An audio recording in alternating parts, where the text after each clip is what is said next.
রাজনীতিতে সুখবর আসতে বেশি দিন লাগবে না, বিএনপি জনগণকে এভাবে আশ্বস্ত করার চেষ্টা করছে। দর্শক, আমরা আলোচনা করছি 11 মে 24। এই দুঃশাসন জনগণ বেশি দিন মানবে না।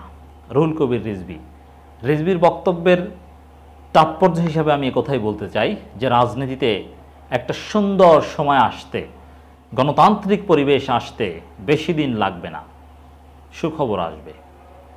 নানান তৎপরতা চলছে, বিএনপি ঘুরে দাঁড়ানোর চেষ্টা করছে, বিএনপির সাংগঠনিক দুর্বলতা কাটানোর চেষ্টা চলছে, বিএনপির কূটনৈতিক ব্যর্থতা বা কূটনীতির অনেক হিসাব নিকাশ পরিবর্তন করা হচ্ছে।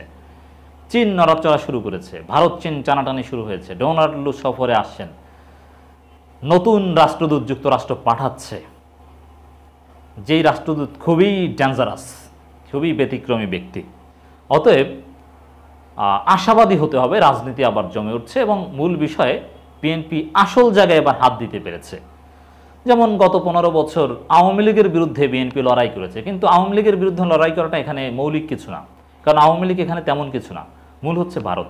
তো এখন বিএনপি ভারতের বিরুদ্ধে লড়াই করতে চাচ্ছে, অতএব এটাই তাৎপর্যপূর্ণ।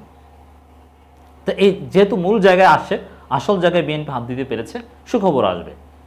যেমন আপনি যদি মালদ্বীপের দিকে তাকান, অনেক নাটক হয়েছে মালদ্বীপে, কিন্তু যখনই চীনের সহযোগিতা নিয়ে ভারতকে শায়েস্তা করার রাজনীতি প্রকাশ্যে এনেছে মুইজ্জু, বেশি দিন লাগেনি সফল হতে। অতএব বিএনপিকে সফল হতে, বাংলাদেশের জনগণকে সফল হতে বেশি দিন লাগবে না, এটা আমরা অ্যানালজি করে বলতে পারি। আশাবাদী হতে হবে। বিএনপির সিনিয়র যুগ্ম মহাসচিব রুহুল কবির রিজভী বলেছেন, নির্বাচন নিয়ে চলছে তামাশা, চারদিকে চলছে লুটপাটের সংস্কৃতি, এই দুঃশাসন জনগণ বেশি দিন মানবে না। হ্যাঁ, জনগণ তো আসলে বেশি দিন না, একদিনও মানবে না, বা মানতে চায় না, বা মানছে না, কিন্তু মানতে বাধ্য হচ্ছে। কিন্তু এই মানা না মানার উপর তেমন কিছু নির্ভরও করে না। যেমন বাংলাদেশের 95% জনগণ এই সরকারকে মোটেও পছন্দ করে না, মানে এটাই তো মানছে না। কিন্তু রাষ্ট্রকে তো মানতে হবে, রাষ্ট্রকে আনুগত্য করতে হবে, সেটা আলাদা জিনিস। সরকারের বিরোধিতা করা যায়, কিন্তু রাষ্ট্রকে ঠিক রাখতে হয়। তো এক্ষেত্রে কি করণীয়?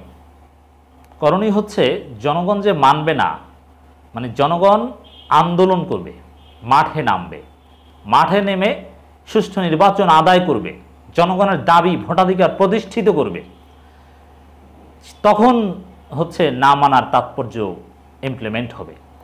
আর সেটাই সম্ভব হবে, বেশি দিন লাগবে না। কারণ রাজনীতির আসল জায়গায় আওয়ামী লীগের আসল দুর্বলতা, মূল শক্তি, মূল প্রভুর উপর, মানে ভারতের উপর বিএনপি এখন হাত দিচ্ছে এটা। এবং আমি আগেও বলেছি যে চীনের সহযোগিতা নিয়ে ভারত খেদানোর চেষ্টা করলে উপমহাদেশে যারাই চেষ্টা করেছে তারাই সফল হয়েছে। অতএব বিএনপির এই সফলতায় বেশি দিন লাগবে না। এ সময় তিনি আরও বলেন, এই দুঃশাসনের বিরুদ্ধে সবাইকে ঐক্যবদ্ধ হতে হবে। দলের চেয়ারপারসন বেগম খালেদা জিয়ার সুচিকিৎসা সহ নিঃশর্ত মুক্তি দিতে হবে। বিএনপি চেয়ারপারসন বেগম খালেদা জিয়া নিঃশর্ত মুক্তি, ভারপ্রাপ্ত চেয়ারম্যান তারেক রহমানের বিরুদ্ধে মিথ্যা মামলা প্রত্যাহারেরও দাবি জানান রুহুল কবির রিজভী। আপনারা জানেন যে একদিন আগে বিএনপির একটা সমাবেশ অনুষ্ঠিত হয়েছিল, সেখানে বিএনপির নেতারা বক্তব্য দেন, ইঞ্জিনিয়ার ইশরাক থেকে শুরু করে রুহুল কবির রিজভী, মানে বিএনপির গয়েশ্বরচন্দ্র রায়, যাদেরকে আমরা এখন আসল নেতা মনে করি, এমনকি মির্জা ফখরুল কিংবা আমির খসরু মাহমুদ চৌধুরী, এদের প্রতি আমাদের শ্রদ্ধা এখন কম, কারণ তারা ভারতের বিরুদ্ধে সোচ্চার হতে পারেননি এখনও, এনিয়ে বিনিয়ে মিনমিন করছেন।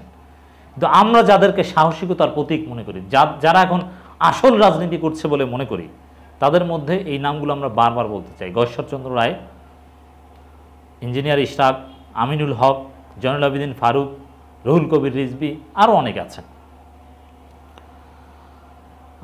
দর্শক, এখানে রুহুল কবির রিজভী এভাবে আশান্বিত করার চেষ্টা করছেন এবং এটার উপর আমরা আশা রাখতে চাই। আপনাদেরকেও বলবো যে আপনারা আশ্বস্ত হন, সফল হতে বেশি দিন লাগবে না। ভুয়া মামলায় সাজা হচ্ছে বিএনপি নেতাকর্মীদের, এই অভিযোগটা করছেন বিএনপি নেতা আব্দুল সালাম। এটা তো সবাই জানে, তারপরও এই কথাগুলো বারবার বলতে হবে, এগুলো প্রচার করতে হবে, জনপরিসরে ছড়িয়ে দিতে হবে যে মিথ্যা মামলা, গায়েবী মামলা, ভুয়া মামলা দেশে বিদেশে প্রচার করতে হবে। দুর্নীতিবাজদের বিচার হচ্ছে না, কিন্তু ভুয়া মামলায় বিএনপি নেতাকর্মীদের সাজা দেওয়া হচ্ছে, দুর্নীতি তদন্ত হচ্ছে না। সাবেক ভূমি প্রতিমন্ত্রী বেনজির আহমেদ, কই কিছু হচ্ছে? বরং সুষ্ঠু তদন্তের স্বার্থেই দুইজনকে গ্রেপ্তার করা উচিত। কে গ্রেপ্তার করবে? বরং তদন্ত করাটাই সহজ নয় এরকমই মনে হচ্ছে। তাদের বিরুদ্ধে কিসের তদন্ত? যতটুকু আপনারা দেখছেন ততটুকু মিডিয়ার কারণে। সালাম বলেন, একসময় প্রধানমন্ত্রী নিজেই বলবেন আমি তো পুলিশকে গুলি করার কথা বলিনি, গ্রেপ্তার করার নির্দেশ দেয়নি। রাইট, একদিন এগুলো বিচার হবে। পুলিশের পিনাকি ভট্টাচার্য একটা আলোচনার মাধ্যমে বিভিন্ন আইন কানুন দেখিয়ে এটা প্রমাণ করেছেন যে পুলিশের মাঠ পর্যায়ের কর্মকর্তারা কিভাবে বেকায়দায় পড়বে। ঊর্ধ্বতন কর্তৃপক্ষ ঠিকই দায় মুক্তি পাবে, কিন্তু যারা মানবাধিকার লঙ্ঘন করছে, বিএনপি জামাতকে পেটাচ্ছে, তারা প্রত্যেকেই বিপদে পড়বে।